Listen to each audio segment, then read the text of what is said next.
ઝઘડિયા જીઆઈડીસીમાં 10 વર્ષની માસૂમ બાળકી પર દુષ્કર્મ. લોહીલુહાણ હાલતમાં માસૂમ બાળકીને જોતા જ માતાના પગ નીચેથી જમીન સરકી ગઈ. સારવાર અર્થે વડોદરા ખસેડાઈ. જંગલ ઝાડીઓમાંથી લોહીલુહાણ હાલતમાં માસૂમ બાળકી ધસડાતી ઘરે પહોંચી માતાને જાણ કરી. બાળકીના સારવાર સમયે ડોક્ટરના હાથ પણ થરથડ્યા. આરોપી ઝડપાયો. ભરૂચ જિલ્લાની ઝઘડિયા જીઆઈડીસીમાં 10 વર્ષીય માસૂમ બાળકી સાથે અપહરણ અને દુષ્કર્મની ઘટના બની હતી, જેમાં તેની બાજુમાં જ રહેતા 36 વર્ષીય હવસખોરે આ સમગ્ર ઘટનાને અંજામ આપ્યો હોવાનો ઘટસ્ફોટ થયો છે. હાલમાં પોલીસે આરોપીને દબોચી અપહરણ, પોક્સો અને દુષ્કર્મ સહિતની કલમો નોંધી વધુ તપાસ હાથ ધરી છે. ઝઘડિયા જીઆઈડીસી વિસ્તારમાં મજૂરી કામ કરી પોતાનો જીવન નિર્વાહ ચલાવતા પરિવાર પર જાણે આપ ફાટ્યું હોય એવો કિસ્સો સામે આવ્યો છે. એમાં પોતાના મકાન નજીક રમી રહેલી માસૂમ 10 વર્ષીય બાળકીને તેની જ બાજુમાં રહેતો 36 વર્ષીય શખ્સ અપહરણ કરીને મકાનની પાછળ આવેલી ઊંચી દિવાલ પાર ઊંચકી ઝાડીઓમાં લઈ ગયો હતો. ત્યાં આ નરાધમે તેને મારીને તેની સાથે દુષ્કર્મ આચર્યું હતું. આ નરાધમની વિકૃતિ એટલી હદ વટાવી ગઈ હતી કે બાળકીના ગુપ્તાંગમાં ગંભીર ઈજાઓ પહોંચતા માસૂમ દર્દને કારણે કણસી રહી હતી. તેમ છતાંય હવસખોરે દયા વગર પોતાની હવસ સંતોષી તેને લોહીલુહાણ હાલતમાં મૂકીને ભાગી ગયો હતો. આ બાળકીને એટલી ગંભીર ઈજાઓ પહોંચી હતી કે તેનાથી ઊભું પણ થવાતું ન હતું. તેથી તે ત્યાંથી ધસડાતી તેના મકાન પાસેની દિવાલ સુધી પહોંચીને પોતાની માતાને બૂમો પાડવા લાગી હતી. આ સમયે ત્યાં વાસણ માંજી રહેલી તેની માતાએ પોતાની પુત્રીનો અવાજ સાંભળતા જ ઉપર ચડીને જોતાં ચોંકી ઉઠી હતી. માતાએ બાજુમાં રહેતા અન્ય લોકોને બોલાવી બાળકીને તાત્કાલિક સારવાર માટે ભરૂચ સિવિલ હોસ્પિટલમાં લઈને પહોંચી હતી, જ્યાં હાજર તબીબોએ બાળકીની હાલત જોઈ તેની સારવાર કરતી વખતે તેમના પણ હાથ ધ્રુજવા લાગ્યા હતા. જોકે તેને વધુ સારવારની જરૂર પડતા વડોદરાની એસએસજી હોસ્પિટલમાં ખસેડવામાં આવી છે. આ બાજુ ઘટનાની જાણ થતાં જ અંકલેશ્વર ડીઆઈએસપી કુશલ ઓઝા સહિતના પોલીસ કર્મીઓનો સ્ટાફ તાત્કાલિક સિવિલ હોસ્પિટલમાં દોડી આવી બાળકીની માતાની ફરિયાદના આધારે અલગ અલગ ટીમો બનાવી તપાસ હાથ ધરી હતી. આ સમય દરમિયાન પોલીસે માહિતીના આધારે તેની બાજુમાં જ રહેતા હવસખોરને ઝડપી પાડ્યો હતો, જેની કડક પૂછપરછ કરતા તે ભાંગી પડ્યો હતો અને પોતાના ગુનાની કબૂલાત કરી હતી, જેથી ઝઘડિયા પોલીસે તેની સામે અપહરણ, પોક્સો અને દુષ્કર્મ સહિતની કલમો નોંધી વધુ તપાસ હાથ ધરી છે. આ અંગે ડીવાયએસપી કુશલ ઓઝાએ જણાવ્યું હતું કે હાલ બાળકીની તબિયત સ્થિર છે. પોલીસની ટીમે ગણતરીના કલાકોમાં જ નરાધમ આરોપીને ઝડપી લીધો હતો. આરોપી ઝારખંડનો છે અને બાળકીની બાજુમાં જ રહે છે અને મજૂરી કામ કરીને પોતાનું ગુજરાન ચલાવતો હતો. હાલ આરોપીના રિમાન્ડની તજવીજ હાથ ધરવામાં આવી છે. ગઈકાલ 16/12/2024 ના રોજ ઝઘડિયા જીઆઈડીસી પોલીસ સ્ટેશન વિસ્તારમાં એક 10 વર્ષની ઉંમર જેટલી બાળકી ઉપર દુષ્કર્મ, અપહરણ તથા પોક્સો મુજબના ગુનાની ઘટના બનેલ, જેમાં પોલીસે તાત્કાલિક એક્શનમાં આવી બાળકીની ગંભીર ઈજાઓને ધ્યાનમાં લઈ બાળકીને તાત્કાલિક સઘન સારવાર મળી રહે તેના માટે પ્રયત્ન કરેલ તથા ડોક્ટરની ટીમ સાથે કોર્ડિનેટ કરી ભરૂચ સિવિલ ખાતે સારવાર માટે પ્રયત્નો હાથ ધરવામાં આવેલ. ત્યારબાદ ઈજાઓ ગંભીર હોવાથી તેને વડોદરા એસએસજી હોસ્પિટલ ખાતે તબદીલ કરવામાં આવેલ. ત્યાં એની સારવાર સઘન ચાલુ છે. હાલમાં તબિયત અમને જ્યાં સુધી માહિતી મળે ત્યાં સુધી સ્ટેબલ છે. ત્યારબાદ આરોપીને પકડી પાડવા માટે પોલીસ દ્વારા વિવિધ ટીમો બનાવવામાં આવેલ. ટેકનિકલ સર્વેલન્સ અને હ્યુમન ઇન્ટેલિજન્સની મદદથી શકમંદોને ગણતરીના કલાકોમાં રાઉન્ડ અપ કરવામાં આવેલ અને તેમની આગવી રીતે પૂછપરછ કરી, ઇન્ટ્રોગેશન કરી અને આરોપીને આઈડેન્ટિફાઈ કરી લેવામાં આવેલ. આ આરોપી જે છે એ ઝારખંડનો છે. શ્રમિક બાળકી જે કોલોનીમાં રહે છે તેની આજુબાજુના ખોલીમાં રહે છે અને એનું નામ છે વિજયકુમાર શ્રી રામાશંકર પાસવાન, ઉંમર 36 વર્ષ.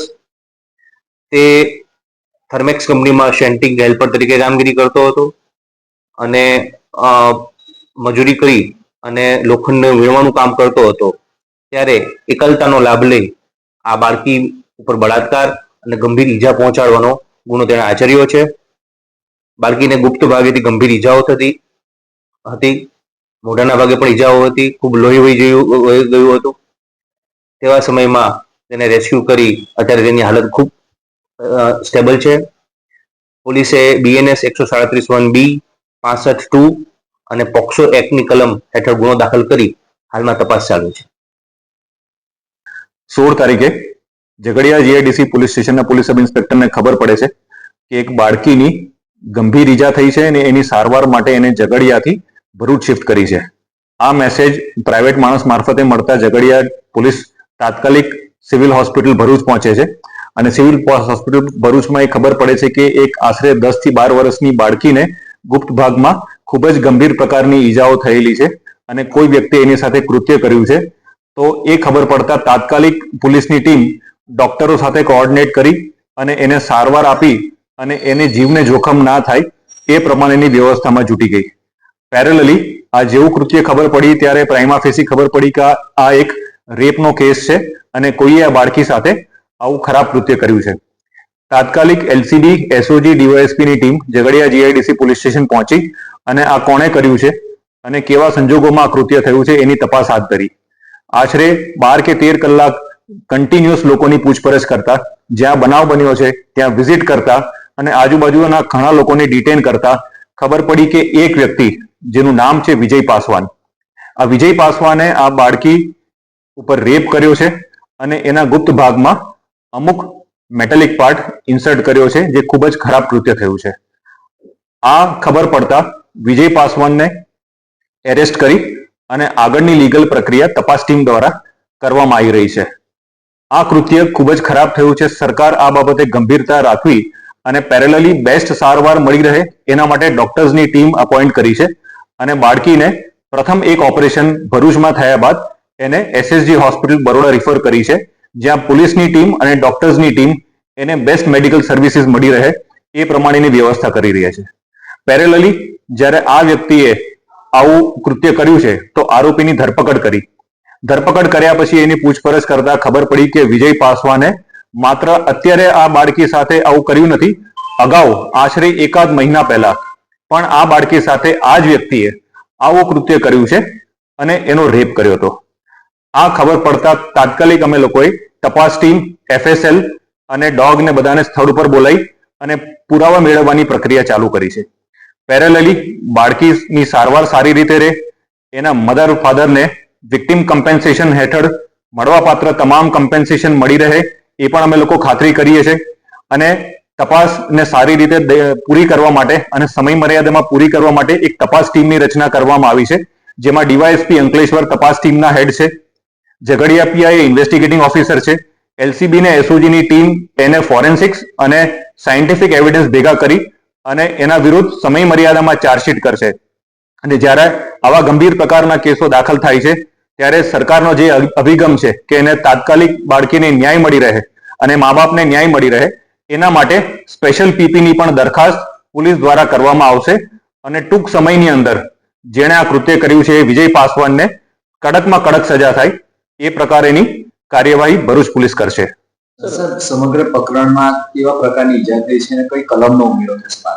બેઝિકલી જ્યારે ગુનો દાખલ કર્યો ત્યારે 137, 65 અને પોક્સો એક્ટ બીએનએસની અલગ અલગ સેક્શનમાં, પણ જ્યારે અમને ખબર પડી કે બાળકી સાથે માત્ર આ કૃત્ય નહીં પણ એની ઉપરાંત એક મેટાલિક રોડ સાથેનો પણ એની જોડે વ્યવહાર થયો છે ખરાબનો, તો અમે લોકોએ બીએનએસની સેક્શન 109 એટલે કે જૂની એક્ટની આપણી 307 નો પણ ઉમેરો કર્યો છે. એટલે તમામ સેક્શન જે લાગુ પડતું હશે એ અમે લગાડી છે અને હજી બી જો કોઈ બીજા એવિડન્સ મળશે અથવા બીજો કોઈ કૃત્ય થયું હશે તો એની પણ તપાસ અમે કરશું. બાળકી ગંભીર હાલતમાં હતી જ્યારે ભરૂચ સિવિલ હોસ્પિટલમાં આવી હતી. પ્રાથમિક એની સર્જરી કરવામાં આવી અને એના પછી બરોડા સિવિલ હોસ્પિટલમાં અત્યારે બાળકી સ્ટેબલ છે એવા મેસેજ છે. તેમ છતાં જે પ્રકારની ઇન્જરી છે એ પ્રમાણે ડોક્ટર્સની ટીમ કન્ટિન્યુઅસ એ બાળકી ઉપર નજર રાખી રહી છે અને એને સારવાર આપી રહી છે. અમે એ જ પ્રાર્થના કરશું અને અમે એ જ એફર્ટ કરશું, પોલીસ કે ડોક્ટર કે કોઈ બી વહીવટી તંત્ર, કે બાળકીનો જીવ બચી જાય એટલે બેસ્ટ સારવાર મળી રહે એ પણ અમે એન્શ્યોર કરશું.